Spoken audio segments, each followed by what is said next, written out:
Somewhere in the ancient world, long before modern maps and satellites, people began telling the same strange story.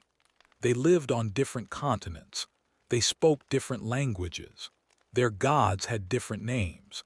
And yet again and again, they described a time when the world was suddenly overwhelmed by water. A flood came from the sky or the sea. Mountains disappeared beneath waves. Entire cities were swept away. A few survivors escaped in a boat or on high ground. And after the waters receded, humanity began again. The details changed from place to place, but the shape of the story remained strangely familiar. The Sumerians told it in Mesopotamia. The Hebrews preserved it in Genesis. The Greeks remembered it through Deucalion. In India, Manu was warned of a coming deluge. Indigenous traditions from the Americas, China, and the Pacific Islands also speak of great floods that transformed the world. For centuries, people treated these stories as myths, symbols, or moral lessons. But the similarities raise a quiet question that has never completely disappeared. What if these civilizations were not inventing the same story independently?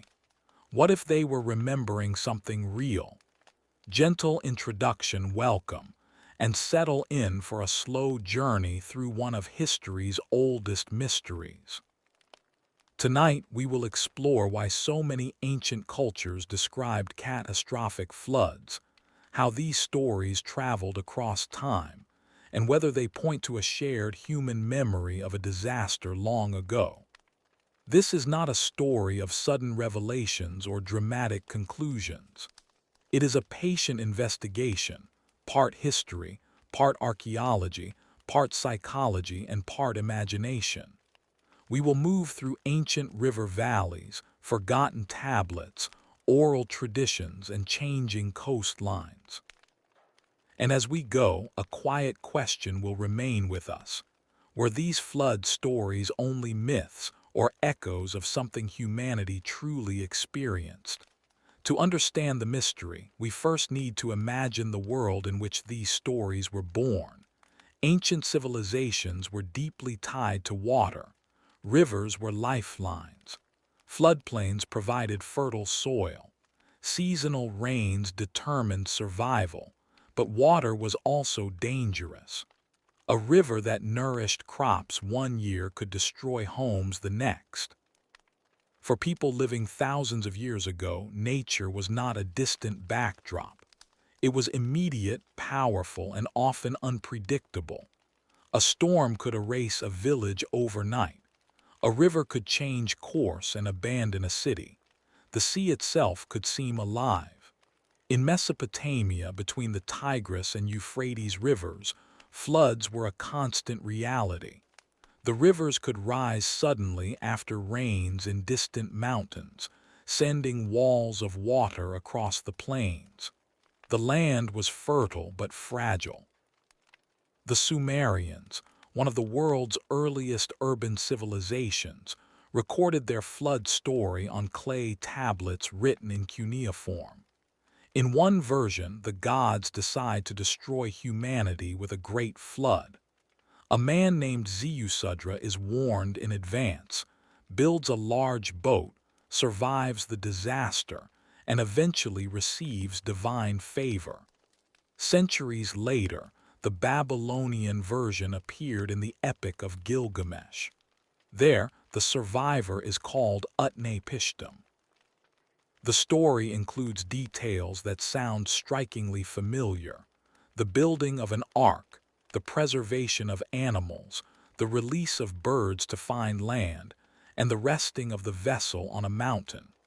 When modern scholars first translated these tablets in the 19th century, they were astonished. The story resembled the biblical account of Noah in remarkable ways. But Mesopotamia was not alone. In ancient Greece, the myth of Deucalion tells of Zeus sending a flood to wipe out humanity. Deucalion and his wife Pyrrha survive in a chest or ark and later repopulate the world. In India, the Shatapatha Brahmana describes how Manu is warned by a fish, an incarnation of the god Vishnu, about an impending flood. Manu builds a boat, survives, and becomes the ancestor of future humanity. Chinese traditions speak of catastrophic floods associated with figures like Yu the Great, who is credited with controlling the waters and founding the Xia dynasty. Indigenous stories from the Americas tell of worlds destroyed by water and survivors escaping on rafts, mountains, or floating logs. Pacific Island traditions describe islands submerged beneath rising seas. Even in Australia, some Aboriginal oral histories appear to preserve memories of coastlines changing thousands of years ago. At first glance, this seems impossible. How could cultures separated by oceans and millennia tell such similar stories? One explanation is simple: floods are common. Many societies experienced devastating inundations, so similar myths emerged naturally. But some scholars and researchers have wondered whether there is more to it than that. To explore the possibility of a shared memory, we need to understand how human beings preserve the past. Today, we rely on writing, photography, and digital records. But for most of human history, memory was carried through stories. Oral traditions were not casual entertainment. They were libraries spoken aloud. Elders repeated narratives across generations. Important details were embedded in songs, rituals, and sacred tales. A story that helped a community survive: where to find water, which lands flood, which seasons bring danger, could endure for centuries. Modern research on oral traditions has shown that memories can persist far longer than many once believed. Some Aboriginal Australian stories may describe sea level changes that occurred more than 7,000 years ago. If true, that would mean certain memories survived for hundreds of generations. But memory is not a perfect recording device. Stories change. They absorb symbolism, religion, politics, and local geography.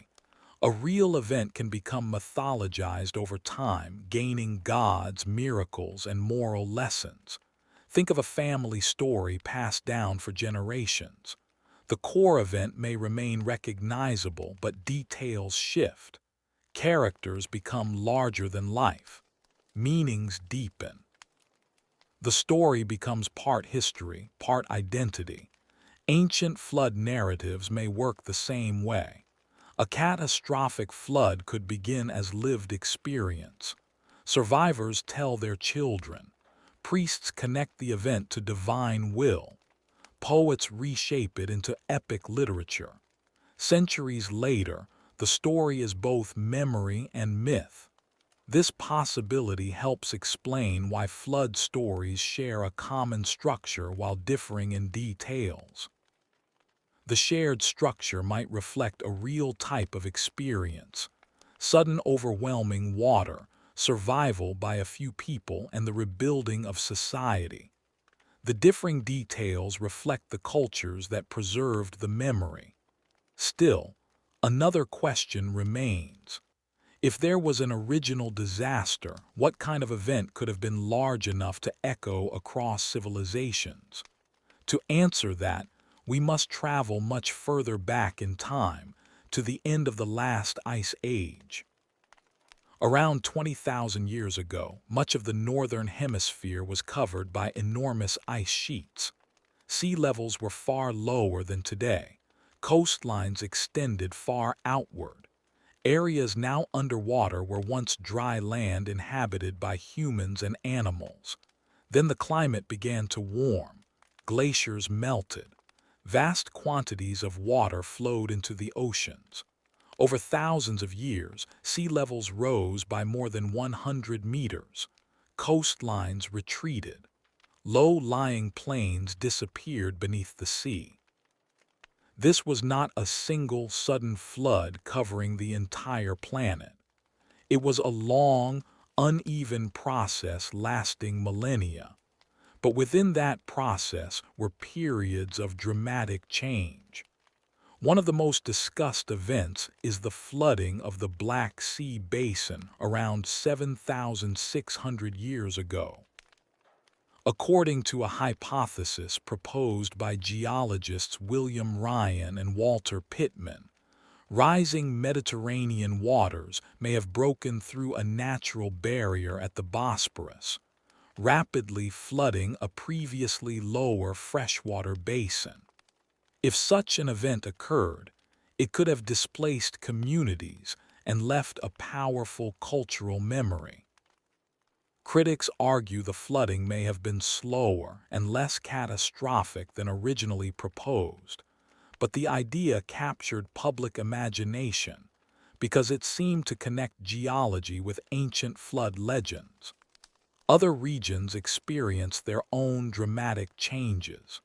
In the Persian Gulf, fertile lands inhabited during lower sea levels were gradually submerged. Some researchers have suggested that memories of these drowned landscapes could have contributed to Mesopotamian flood traditions. Along coasts worldwide, rising seas transformed human environments. Islands shrank, river mouths changed, storm surges became more destructive, communities had to move inland repeatedly.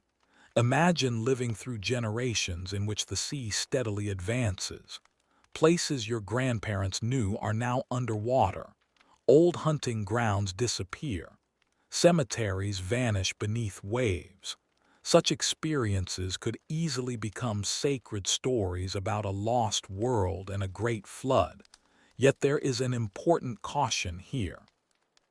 Geological events alone do not automatically become global myths. Human societies interpret disasters through culture and belief. Two communities experiencing similar floods may tell very different stories. So the mystery remains balanced between two possibilities: shared human experiences of flooding and the independent creation of similar myths in water-dependent societies. Among all flood traditions, the Mesopotamian stories are especially important because they are the oldest written versions we possess. The Epic of Gilgamesh was copied and recopied for centuries across the Near East. Its flood narrative likely drew on even older Sumerian traditions. This means that by the time the Hebrew Bible was being written and compiled, flood stories were already deeply established in the region. Many scholars believe the biblical account of Noah was influenced by Mesopotamian traditions encountered during periods of contact and exile. The similarities are difficult to ignore. A divine decision to send a flood a chosen survivor warned in advance construction of a large vessel, preservation of animals, release of birds, to test for dry land, landing on a mountain, a sacrifice after the flood. These parallels do not necessarily mean one story copied the other directly. Ancient cultures constantly exchanged ideas through trade, migration, and conquest. Stories evolved as they traveled. What matters for our mystery is that the flood narrative became one of the most persistent stories in human civilization. It crossed languages, empires, and religions. Why did this story endure so strongly? Partly because floods were real dangers in Mesopotamia. Archaeologists have found evidence of major flood deposits at several ancient sites, including Shurapak, a city associated with flood traditions. These layers suggest that destructive flooding did occur in the region during the early 3rd millennium BCE. But local floods, however severe, would not have covered the entire world. Ancient storytellers often expanded regional disasters into cosmic events. For people whose world was centered on a river valley, a flood that destroyed every known settlement could feel like the destruction of all humanity. This is a crucial insight. The phrase, the whole world in ancient texts often meant the whole known world. Geography was limited by experience. If every city you know is underwater, the distinction between local and global disaster may not matter emotionally. Still, the persistence of flood stories beyond Mesopotamia suggests something broader than one regional event. Let us move slowly across the world and listen to a few more voices from the past. In Mesoamerica, the Aztec tradition speaks of previous worlds destroyed by water before the current age of humanity began. The Maya also preserved stories of earlier creations ending in catastrophe. In North America, many indigenous nations tell of great floods. The Ojibwe describe a world covered by water after a disaster, with animals helping to recreate the land. Pacific Northwest traditions speak of floods that drove people to mountain tops or large canoes.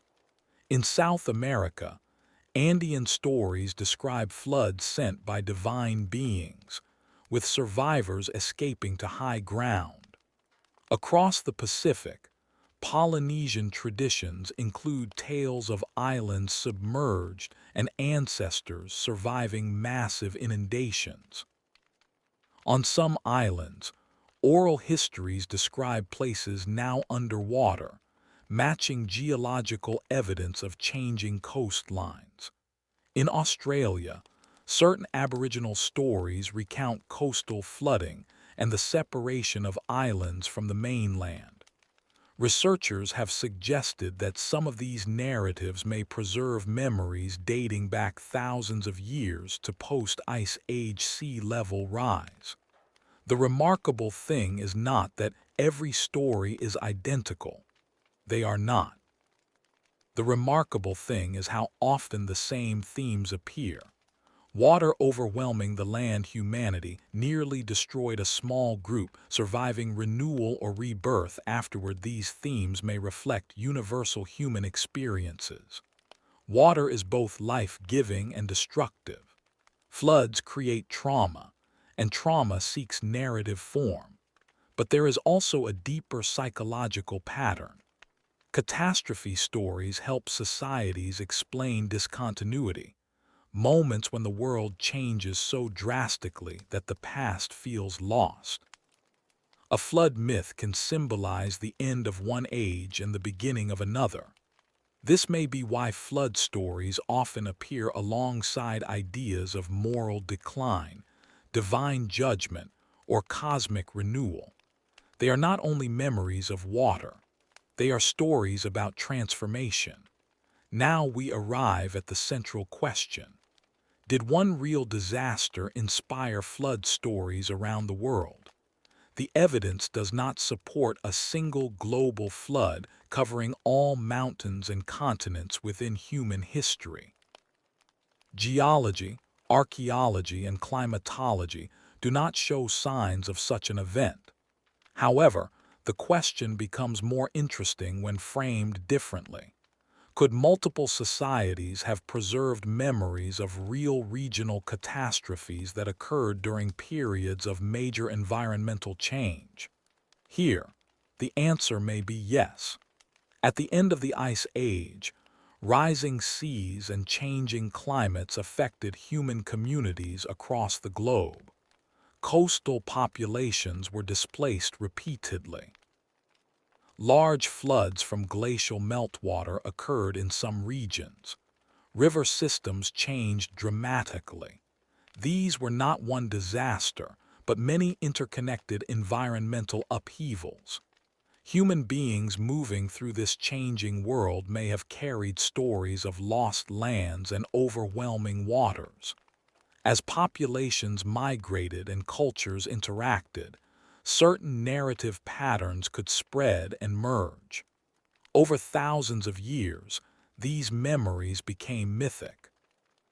So the shared flood traditions may reflect a combination of three things: real experiences of catastrophic flooding. Many societies genuinely endured devastating floods, coastal submergence, and environmental disruption. The deep psychological power of flood narratives. Floods naturally symbolize destruction, cleansing, and renewal, making them memorable and culturally useful stories. Cultural transmission across generations and regions. Stories traveled through trade, migration, conquest, and oral tradition, influencing one another over time. In this view, flood myths are neither pure fiction nor straightforward history. They are layered memories, part lived experience, part cultural meaning, part ancient imagination. As time passes slowly, another perspective emerges. Perhaps the most important question is not whether one flood literally covered the world. Perhaps it is why humanity kept returning to this story. Flood myths reveal something fundamental about human beings. We remember disasters collectively. We turn trauma into narrative. We search for meaning in destruction. And we imagine survival even when the world seems lost. These stories also preserve humility. Ancient people understood that civilizations are fragile. Rivers change course. Seas rise. Cities vanish. Human achievements can disappear beneath mud and water. At the same time, flood myths are rarely stories of absolute ending. A remnant survives. Knowledge is carried forward. The world begins again. That pattern, destruction followed by renewal, may be why the stories endured for thousands of years. They acknowledge vulnerability without surrendering hope. We cannot point to one definitive flood and say, this is the event every culture remembered. History is quieter than that. But we also cannot dismiss the similarities as meaningless coincidence. The convergence of so many traditions suggests that ancient peoples were grappling with recurring experiences of environmental catastrophe and social upheaval. In the deep past, when coastlines shifted and rivers raged, communities faced forces larger than themselves. They remembered those moments not as scientific reports, but as stories shaped by religion, poetry, fear, survival, and wonder. Those stories traveled farther than the waters ever did. And even now, thousands of years later, they continue to raise the same quiet question. When ancient civilizations spoke of a world drowned and renewed, were they inventing myths or preserving distant echoes of reality? Closing reflection as we come gently to the end of this part of the journey, let the mystery rest for a moment. Somewhere between geology and legend, between memory and imagination, the ancient flood stories continue to drift through human history like fragments of a very old conversation. They remind us that the past was not a silent place. People watched rivers rise, coastlines vanish, and societies change. They tried to understand what had happened, and they passed their understanding forward in the form they knew best: story. Whether those stories describe one forgotten catastrophe or many different disasters woven together over time, they reveal a shared human impulse: the need to remember, to explain, and to begin again after the waters recede. And perhaps that is the deepest connection between these civilizations after all. Not that they remembered the exact same event, but that they all understood how fragile the human world can be, and how powerful memory becomes when survival depends on carrying it forward. As the ancient flood stories continue to echo across continents, another quiet mystery waits beneath the waves. Today, when we look at a map of the world, it feels permanent. The coastlines seem fixed. The continents appear stable. We grow up imagining that the shape of the earth has always looked more or less the same. But for much of human history, that was not true. Thousands of years ago, people walked across lands that no longer exist. Entire valleys, plains, forests, and river systems now lie beneath the ocean. If we could somehow travel back 12,000 years, the world would feel surprisingly different. The sea would be farther away. Large areas that are underwater today would be dry land. Humans would be living, hunting, fishing, and building communities in places that modern people cannot see without diving equipment. This is one of the most fascinating realities of the ancient world. Some of humanity's earliest stories may have begun in landscapes that have completely vanished. And when those landscapes disappeared beneath rising seas, perhaps the memory of their loss became something much larger than history. Perhaps it became myth. To understand this possibility, we must return once more to the end of the Ice Age. For tens of thousands of years, enormous glaciers covered vast portions of the northern hemisphere. These ice sheets contained unimaginable quantities of frozen water. Because so much water was trapped in ice, sea levels were much lower than they are today. The difference was dramatic. In some places, coastlines extended dozens or even hundreds of kilometers farther outward. Areas that are now ocean floor once supported human life. People adapted to those environments just as naturally as modern communities adapt to cities and towns. Then the climate began to warm. The process was slow on a human timescale but rapid in geological terms. Year after year, generation after generation, ice melted, water flowed into the oceans, the sea advanced. At first, the changes may have been barely noticeable. A familiar beach disappeared, a marsh became deeper, a fishing area moved farther inland. But over centuries, entire landscapes vanished. Imagine being born in a village near the coast.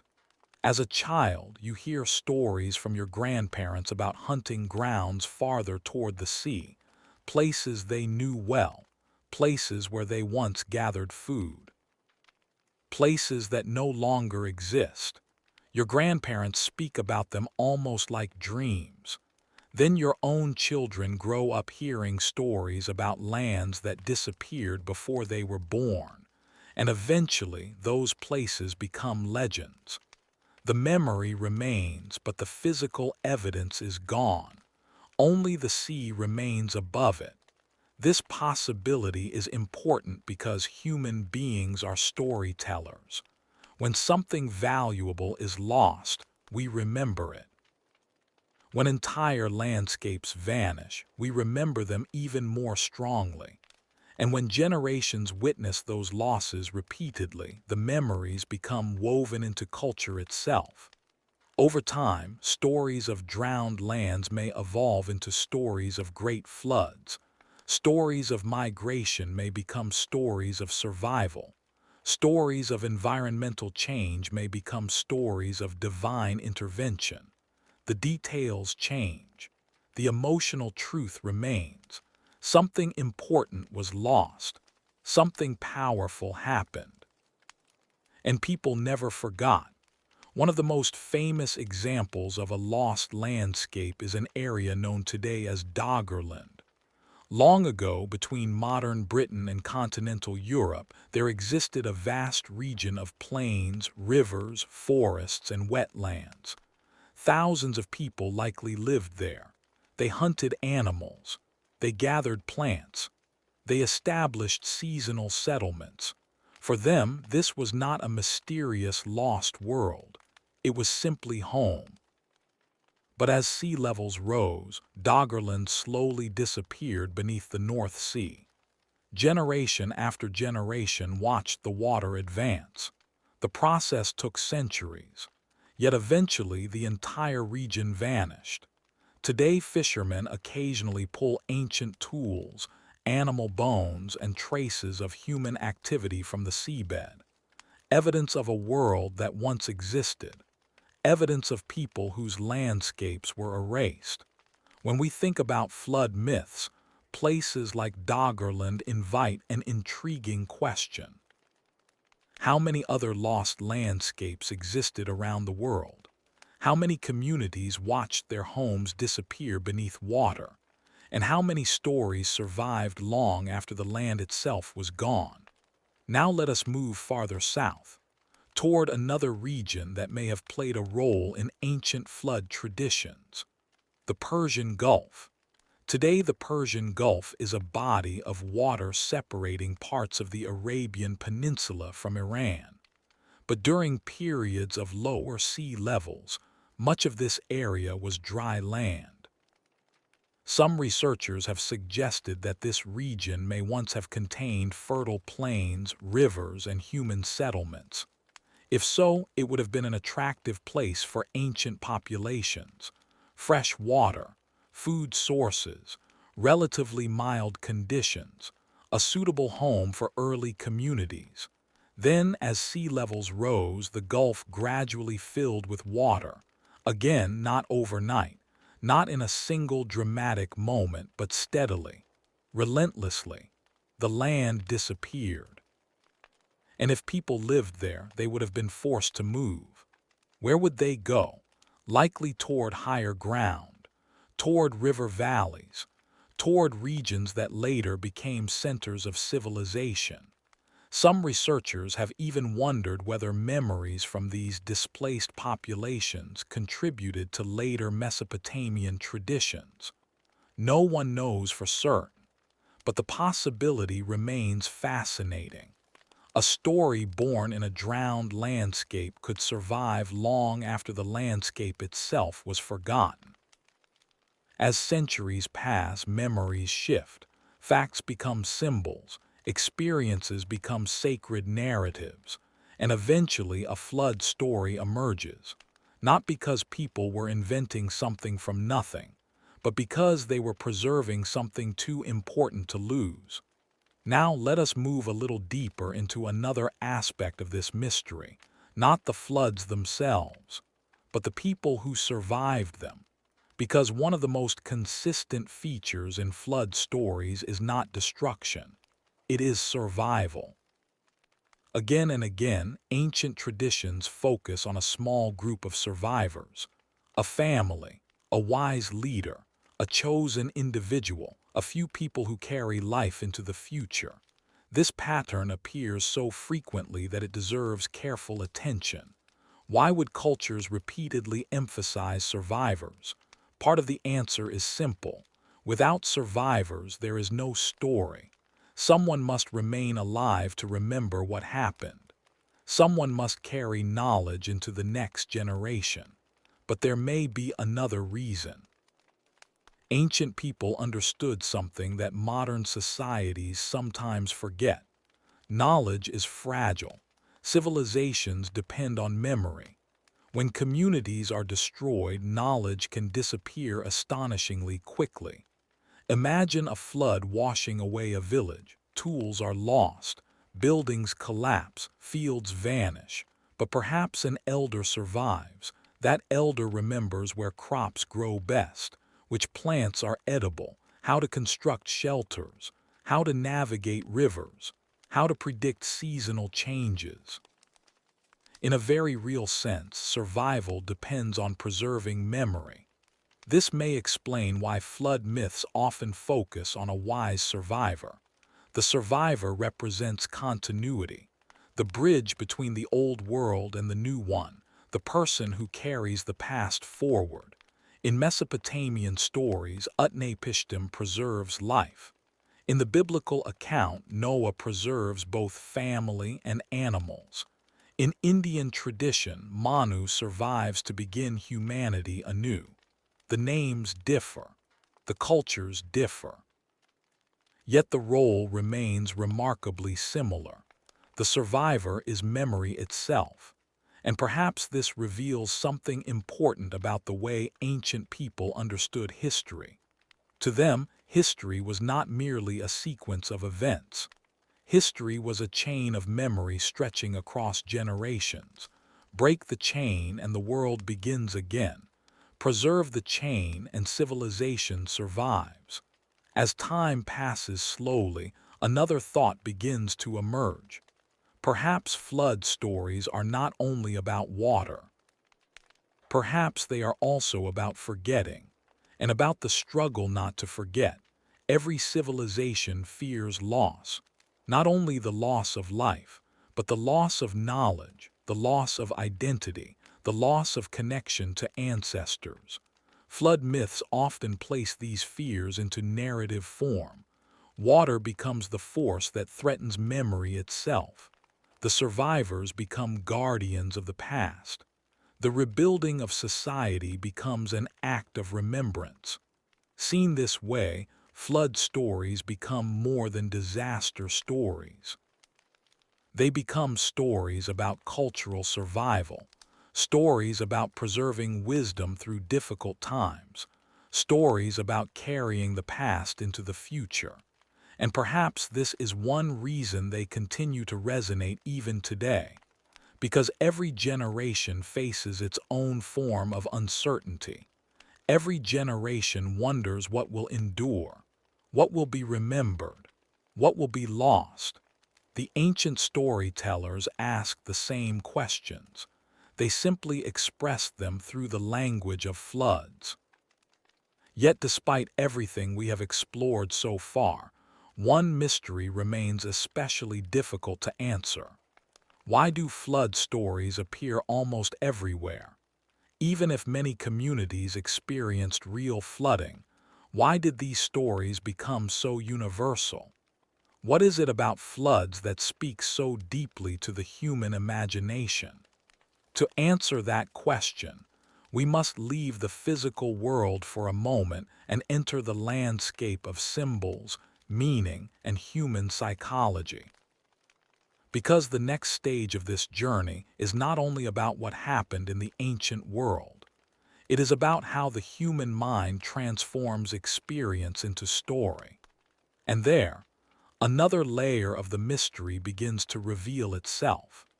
As we continue this slow journey through one of humanity's oldest mysteries, it becomes clear that flood stories are about more than rivers, oceans, and storms. They are also about the way human beings understand change. Across history, people have often felt that they were living at the boundary between one world and another. An old way of life disappears. A new one begins, traditions fade, new ideas emerge, entire societies transform. When such changes happen, they can feel as overwhelming as a flood. Perhaps this is one reason flood myths appear so frequently. Water is one of the most powerful symbols available to the human imagination. It creates life. It nourishes crops. It fills rivers and lakes. Yet it can also destroy almost everything in its path. Ancient people lived close to this reality. Unlike modern societies, they could not rely on dams, satellites, weather forecasts, or emergency warning systems. Nature felt immediate, personal, unpredictable. When rivers overflowed, the experience was not merely an inconvenience. It was a confrontation with forces larger than human control. Because of this, floods naturally became symbols of transformation. When floodwaters arrive, the familiar world disappears. Fields vanish, roads vanish, buildings vanish, landmarks vanish. The landscape becomes unrecognizable, and when the waters retreat, a new world appears, different, changed, sometimes better, sometimes worse. This pattern mirrors many human experiences: loss followed by renewal, ending followed by beginning, death followed by rebirth. Ancient storytellers recognize this connection intuitively. Again and again, flood myths describe not merely destruction but transition. The old world ends, the new world begins, and between those two worlds stands the survivor, the keeper of memory, the carrier of continuity. This symbolic structure appears so often that some scholars believe flood stories became universal because they express something deeply human, not a specific historical event, but a recurring human experience, the experience of living through change. Yet even if symbolism explains part of the mystery, it does not explain everything, because some flood traditions contain details that feel surprisingly concrete, surprisingly specific, and sometimes surprisingly old. This brings us to one of the most fascinating developments in modern research: the study of ancient oral traditions. For many years, historians assumed that oral stories changed too rapidly to preserve accurate information across long periods of time. The common belief was simple: without writing, memories fade quickly, details become distorted, facts disappear. But over the past few decades, researchers have begun to reconsider this assumption. In some cases, oral traditions appear to preserve remarkably ancient information.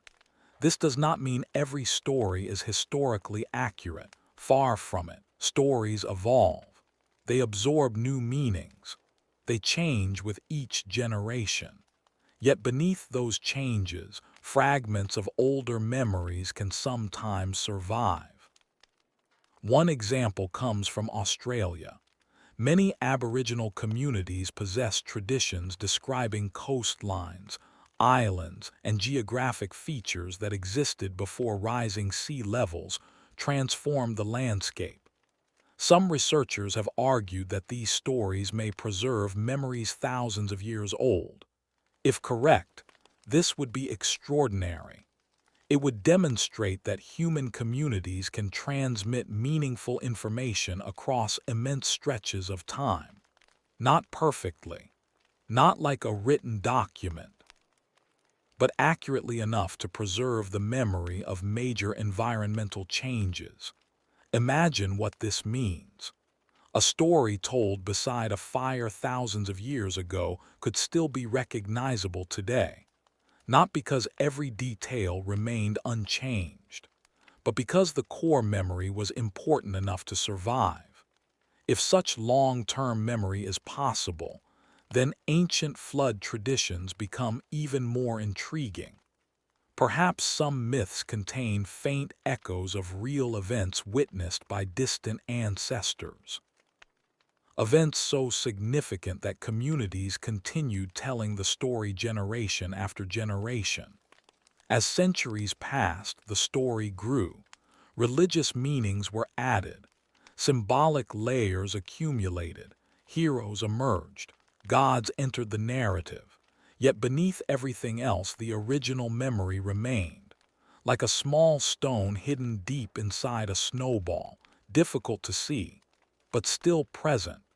This possibility has fascinated archaeologists, anthropologists, and historians alike. Not because it proves flood myths are literal history, but because it suggests myths may contain historical fragments, tiny pieces of reality preserved inside narrative form. The challenge is determining which parts reflect memory and which parts reflect imagination. And that challenge is extraordinarily difficult, because ancient stories rarely separate the two. To ancient storytellers, such a separation may not even have made sense. Modern people often divide information into categories. history, science, religion, literature, mythology. Ancient cultures did not always make those distinctions.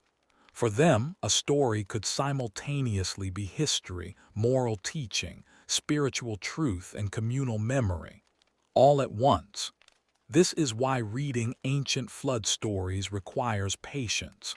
We cannot simply ask whether they are true or false. The reality is more complicated. A flood story may be historically inaccurate in its details while preserving a genuine memory of environmental catastrophe. It may contain impossible events while reflecting real human experiences. It may describe divine intervention while remembering an actual flood. The categories overlap, and that overlap is where the mystery lives. As time passes slowly, let us consider another possibility. What if flood stories spread not only through memory but through contact between cultures? Human societies have never been as isolated as they sometimes appear. Trade routes connected distant regions. Merchants carried goods across enormous distances. Travelers exchanged ideas. Migrants brought traditions with them. Stories moved alongside people, long before the internet, long before printing presses, long before modern communication. Ideas traveled, sometimes slowly, sometimes unexpectedly far. A merchant hears a story in one city. He repeats it in another. A traveler adopts a tale from a distant culture. A priest incorporates a foreign tradition into local beliefs. Over centuries, narratives spread. They change, they merge, they evolve. Flood stories may have followed this path, especially throughout the ancient Near East, where civilizations interacted constantly. Mesopotamians influenced neighboring cultures. Babylonians influenced later traditions. Ideas moved across kingdoms and empires. By the time certain stories were written down, they had already traveled through generations of retelling. This process helps explain why some flood narratives resemble one another so closely. The similarities may reflect cultural exchange rather than independent invention. Yet this explanation has limits, because flood traditions are not confined to one region. They appear across the globe, among cultures with no known direct contact. This suggests that multiple factors may be operating simultaneously. Some stories spread through cultural transmission. Others emerged independently. Still others may preserve memories of real environmental events. The mystery becomes richer rather than simpler, and perhaps that is fitting, because history rarely offers single explanations. The past is layered, complex, filled with overlapping causes. The flood stories may be the same, part memory, part symbolism, part cultural exchange, part imagination. Together, these elements created one of humanity's most enduring narrative traditions. Now let us move deeper still. Imagine standing beside an ancient river 5,000 years ago. The sun is setting. The water moves quietly. Children play nearby. Farmers return from the fields. Everything appears peaceful. Yet hidden beyond the horizon, heavy rains are falling in distant mountains. The people beside the river do not know it yet, but a flood is already on its way.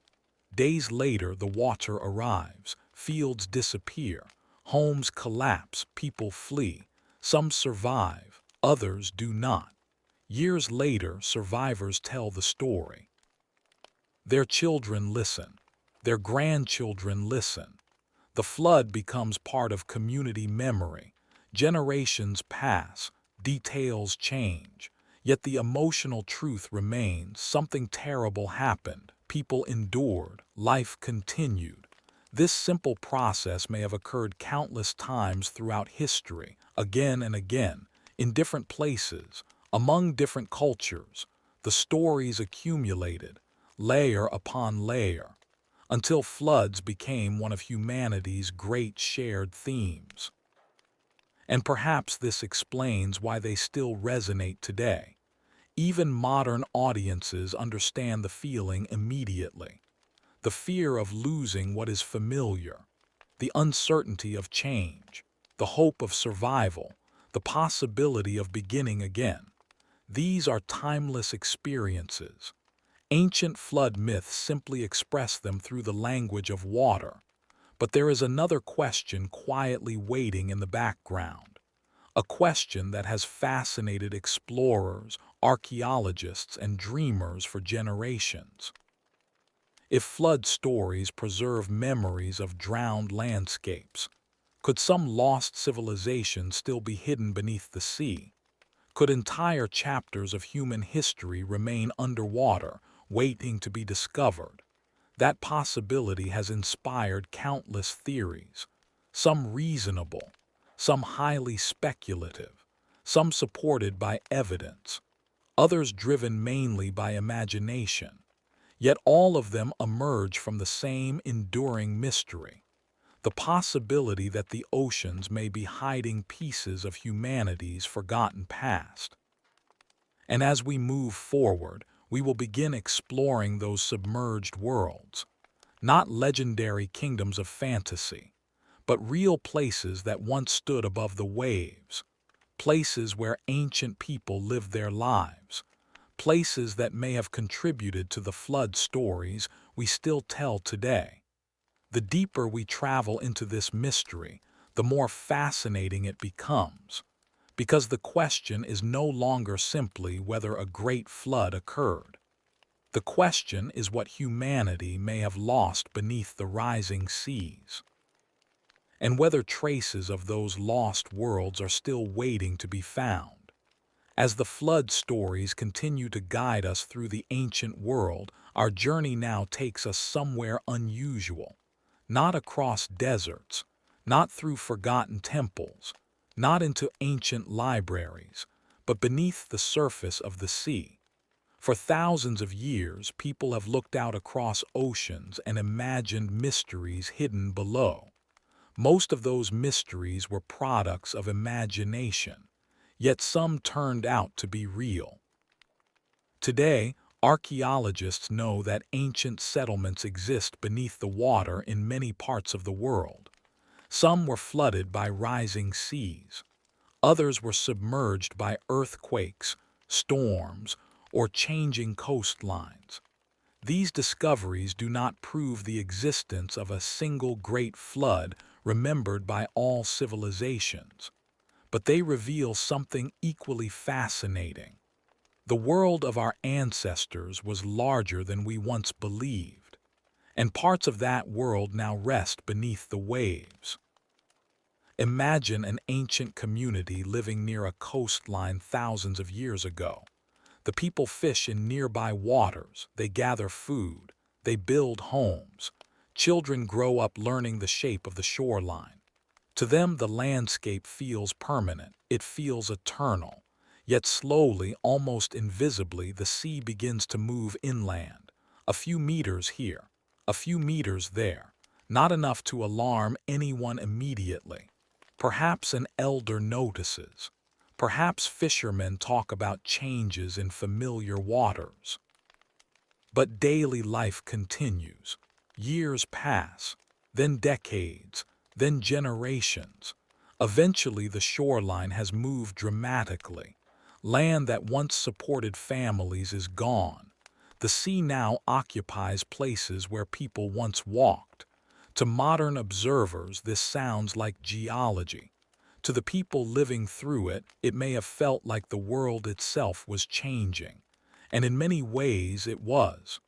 One of the most remarkable examples comes from the coast of India. Near the Gulf of Cambay, underwater surveys have identified structures and artifacts that sparked considerable debate among researchers. Some claims suggested the possibility of very ancient settlements. Others argued that the evidence was inconclusive. The debate continues. Yet regardless of the final conclusions, the discovery encouraged a larger realization. Large areas of ancient coastal land remain unexplored beneath modern seas. Human history did not happen only on the land we see today. Much of it occurred along coastlines that have since vanished. This realization changed the way archaeologists think about the past. For generations, researchers searched primarily on dry land. It was practical. Excavation is easier on land than underwater.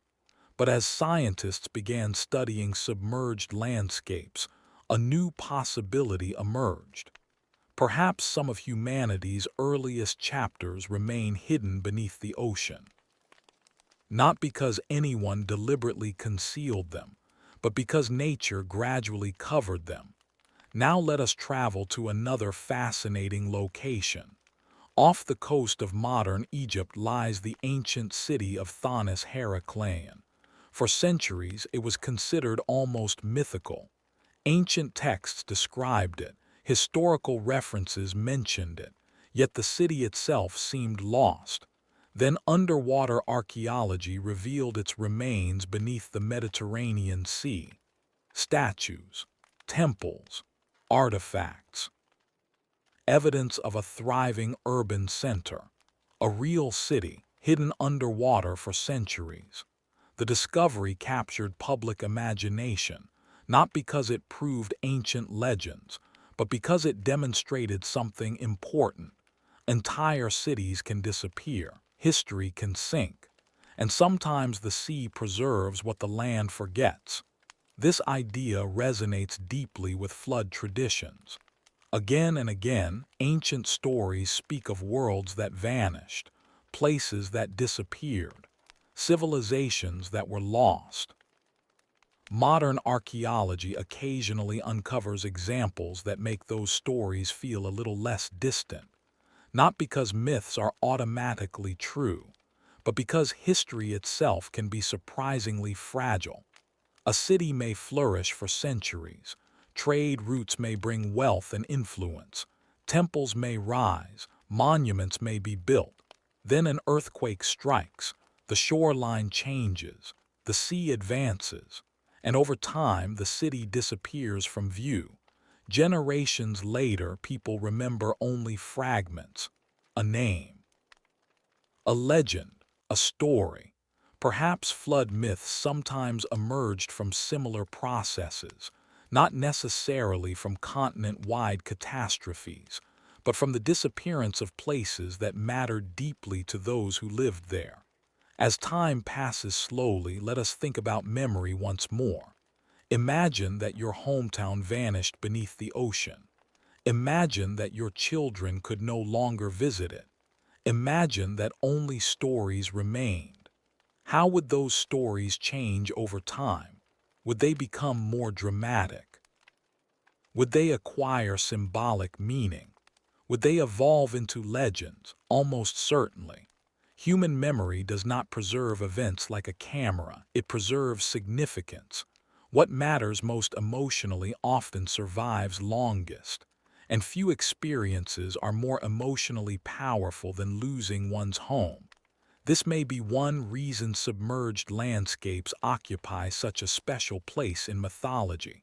They represent more than physical locations. They represent lost worlds, lost identities, lost ways of life. The flood becomes a symbol of irreversible change, a dividing line between before and after. Many ancient stories seem to operate in exactly this way. There is an old world, then a catastrophe occurs, then a new world begins. The flood marks the transition, and perhaps this structure reflects a genuine human experience repeated throughout history. Communities encounter profound change. The past becomes inaccessible. A new reality emerges. The flood story gives narrative form to that transformation. Yet despite these insights, another mystery remains. because some flood traditions contain surprisingly detailed descriptions of events, descriptions that sound almost like eyewitness accounts. This has led some researchers to ask an intriguing question. Could certain myths preserve memories of specific natural disasters, not just general flooding, but identifiable events, events that can still be studied today? To explore this possibility, we must turn our attention to some of the most dramatic geological events in human prehistory, events capable of reshaping entire regions, events powerful enough to leave lasting impressions on those who survived them. One example comes from the end of the Ice Age, when enormous glacial lakes existed across parts of North America. These lakes were often held back by ice dams. As long as the ice remained stable, the water stayed contained. But when the dams failed, the results could be astonishing. Vast quantities of water were released. Entire landscapes were transformed. Gigantic floods carved channels through rock. Valleys were reshaped. The force involved is difficult to imagine. Modern rivers seem gentle by comparison. Some researchers estimate that certain glacial outburst floods carried more water than all of today's rivers combined. Fortunately, many of these events occurred before the rise of complex civilizations. Yet they remind us of an important fact. Earth is capable of producing floods on extraordinary scales, far larger than most people realize. And when such events occur near human populations, memories may persist long afterward, not as scientific descriptions, but as stories. Stories that help communities understand what happened. Stories that transform chaos into meaning. As the ancient world teaches us again and again, storytelling is one of humanity's oldest survival tools. A story preserves lessons. A story preserves warnings. A story preserves memory, even when landscapes disappear, even when cities sink, even when centuries pass. The story remains. And because the story remains, the past remains as well. Now let us move a little deeper into another aspect of the mystery. Because while floods capture most of our attention, many ancient traditions also describe something else. A lost age before the disaster, a time of abundance, a world that was somehow different, a place remembered with longing. Across cultures, this forgotten age appears again and again, and understanding it may help explain why flood stories became so powerful. Because perhaps the real mystery is not the flood itself. Perhaps the real mystery is what people believed existed before the waters came. That question will guide us into the next stage of our journey. A journey into humanity's memories of lost worlds, vanished golden ages, and civilizations that may never be fully recovered. As we continue moving through the deep currents of ancient memory, something interesting begins to appear. The flood is not always the beginning of the story. In many traditions, the flood comes in the middle. Before the waters arrive, there is often another world, a world that seems richer, safer, more complete, a world that no longer exists. This pattern appears so often that it deserves careful attention. Again and again, ancient people spoke not only about destruction but about loss, not simply the loss of lives, not simply the loss of homes, but the loss of an entire way of living. And perhaps this tells us something important about the human mind. When people remember the past, they rarely remember it exactly as it was. Instead, they remember how it felt. Over time, memories become polished. Difficult moments fade. Meaningful moments remain. The past grows brighter, more peaceful, more beautiful. A village becomes a paradise. A homeland becomes a golden age. A lost landscape becomes a sacred memory. This process happens even today. People often speak fondly about earlier decades. They remember familiar streets, old traditions, childhood places. The memory becomes warmer than reality itself. Now imagine this process unfolding over centuries, or even millennia. The result would be something much larger than nostalgia. It would become mythology. And that may be exactly what happened in many ancient flood traditions. Before the flood, there is often a special world. Sometimes it is morally pure. Sometimes it is prosperous. Sometimes it is closer to the gods. Sometimes it is simply remembered as better. Then the disaster comes. The old world disappears. Only fragments survive. The survivors carry memories into a new age. And from that moment onward, people look backward. They remember, they wonder, they tell stories. One of the most famous examples comes from the ancient Greeks. Long before modern archaeology existed, Greek philosophers and storytellers spoke about a lost civilization called Atlantis. According to the account preserved by the philosopher Plato, Atlantis was a powerful island civilization that existed long before his own time. It possessed wealth, knowledge, architecture, organization. Then, according to the story, it disappeared beneath the sea. For centuries, people debated whether Atlantis was real. Some dismissed it entirely, others searched for evidence. The debate continues even today. Yet regardless of whether Atlantis existed exactly as Plato described it, the story itself is fascinating because it reflects a recurring theme: a prosperous world lost beneath water, a vanished civilization remembered through stories, a paradise that disappeared. When viewed alongside flood myths, Atlantis begins to look less unique. It becomes part of a larger human pattern. Again and again, cultures remember lost worlds. Again and again, those worlds disappear through catastrophe. Again and again, memory survives where physical evidence does not. Perhaps Atlantis is not important because it was real.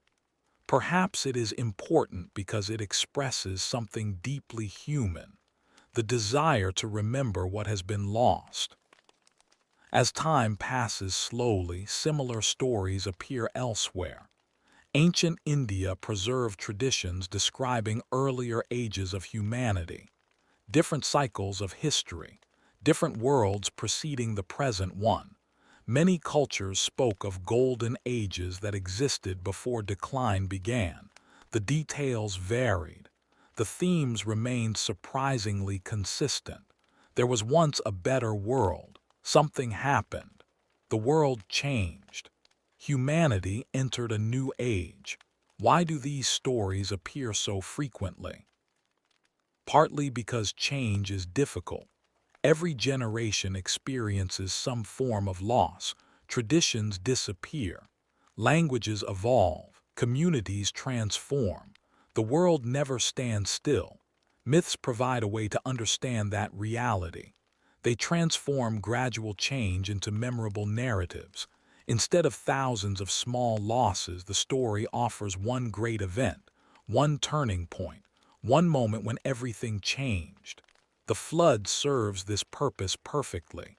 It creates a clear boundary: before the flood, after the flood, before the old world vanished, after the new world began. This structure is emotionally powerful. It helps people organize memory. It helps societies explain transformation. And perhaps it explains why flood myths survived for so long. Yet there may be another reason as well. Because the ancient world really did experience enormous changes, changes that modern people often underestimate. Let us return once more to the end of the Ice Age. Imagine being alive during that period, not for a single lifetime, but across many generations. The climate is changing, the coastlines are moving, animals migrate into new regions, plants spread into new environments, rivers alter their courses, lakes appear and disappear. The entire world is gradually transforming. To us, looking backward with scientific knowledge, these changes appear understandable. We can measure them. We can study them. We can map them. But ancient people experienced them directly, without modern explanations, without climate science, without geology. They witnessed change, but not necessarily its causes. In such a world, stories become essential. Stories help explain why things happen. Stories preserve observations. Stories connect generations. And stories often survive longer than facts. This insight helps us understand why myths should not be dismissed too quickly. A myth is not necessarily false. A myth is often a different way of storing knowledge. Ancient people did not write geological reports. They told stories. They did not publish climate studies. They shared oral traditions. The information was preserved differently, wrapped in symbolism, wrapped in narrative, wrapped in meaning, but preserved nonetheless.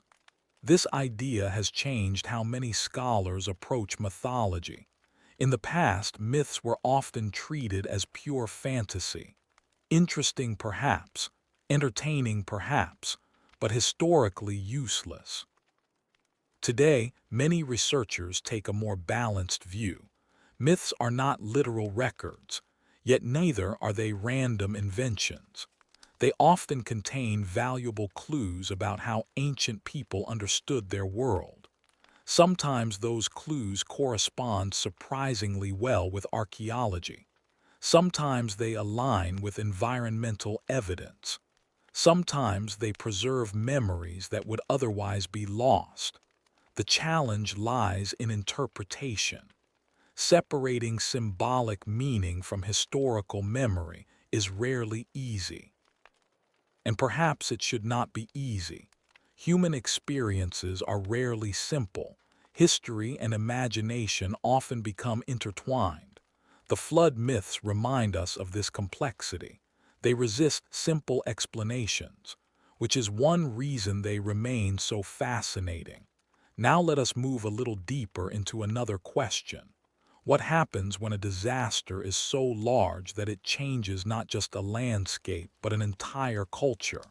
How does a society recover? How does memory survive? How does knowledge continue? These questions matter because flood stories almost always include rebuilding. The disaster is important, but survival is equally important. The flood destroys, the survivors create. The old world ends, the new world begins. This pattern appears repeatedly across civilizations, and it reflects something fundamental about humanity.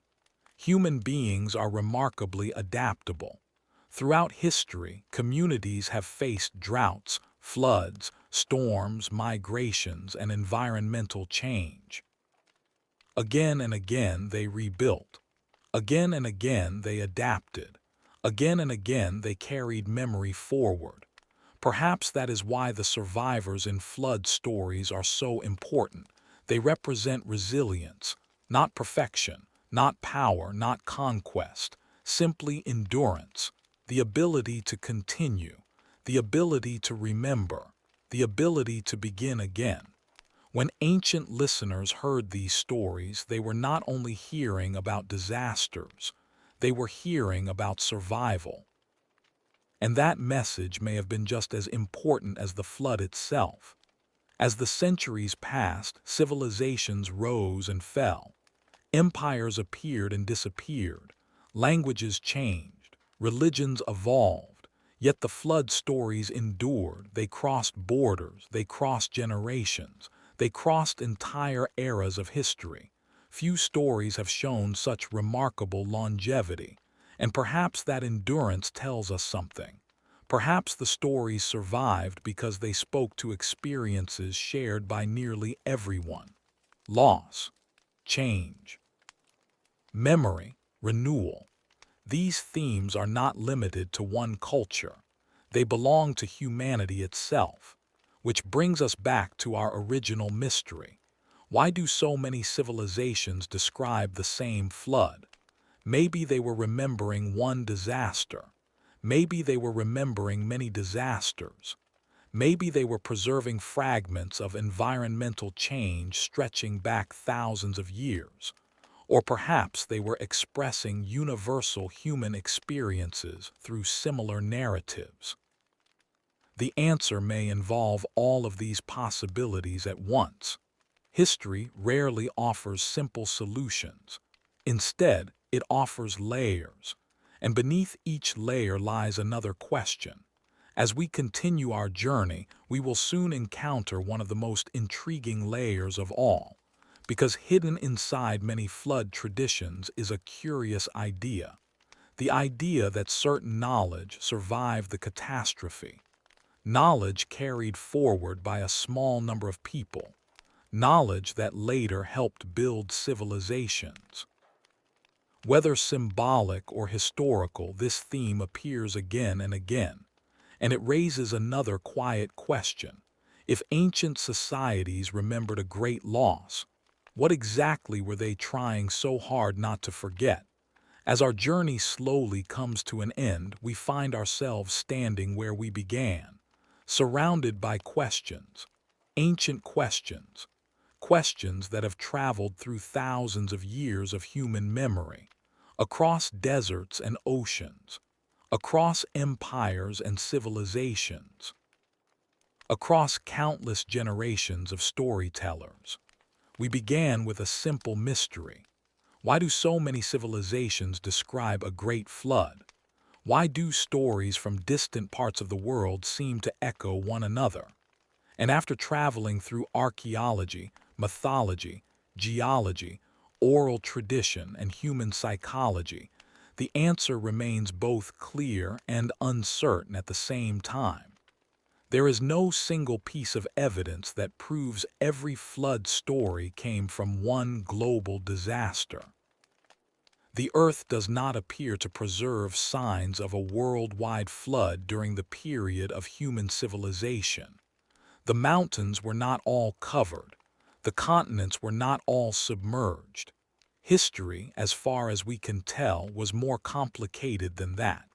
Yet the mystery does not disappear, because something remarkable still remains. Again and again, ancient people remembered water. They remembered loss. They remembered landscapes that changed. They remembered homes that vanished. They remembered disasters that reshaped their world. And most importantly, they remembered survival. Perhaps that is the real connection between these stories. Not one flood, but one human experience. The experience of facing forces larger than ourselves. The experience of watching the familiar world change. The experience of carrying memory through uncertainty. When we read these ancient narratives today, it is easy to focus on the dramatic details. The boats, the storms, the mountains, the heroes. But beneath all of those elements lies something quieter, a simple human voice, a voice speaking across thousands of years, a voice saying, "We lived through something important. We wanted future generations to remember, and remember they did. The stories survived longer than kingdoms, longer than cities, longer than entire civilizations. The people who first told them are gone. Their homes may have disappeared. Their languages may have faded. Their monuments may have crumbled. Yet their stories remain." In many ways, that is one of the most extraordinary achievements in human history. Not the construction of great pyramids, not the rise of mighty empires, but the ability to preserve memory, to carry experiences forward. to tell a story so meaningful that it survives thousands of years. As time passes slowly, we begin to see that the flood stories are not merely about water. They are about memory itself. They are about humanity's determination to remember what mattered, to remember what was lost, to remember what endured. And perhaps that is why these stories continue to fascinate us, because they remind us that we are part of the same long chain, the same chain of storytellers stretching back into the distant past, people who watched the world around them, people who wondered about its mysteries, people who experienced change and searched for meaning, people who told stories so the future would not forget. Tonight, as we leave these ancient flood legends behind, the mystery remains unsolved. And perhaps that is exactly where it belongs. Some mysteries are not meant to be completely answered. They are meant to be explored, thought about, carried gently through time. The flood stories are among those mysteries, half history, half memory, half imagination, and entirely human. So whether the ancient civilizations were remembering one forgotten disaster, many different catastrophes, or simply expressing universal truths about change and survival, their message still reaches us. Across rivers that have long since changed course, across coastlines that have vanished beneath the sea, across thousands of years of history, the waters receded, the generations passed, the civilizations rose and fell, but the stories endured. And in their quiet endurance, they continue to whisper one final reminder: the past is never completely gone, as long as someone remembers. And with that gentle thought, our journey comes to rest. The ancient rivers grow quiet.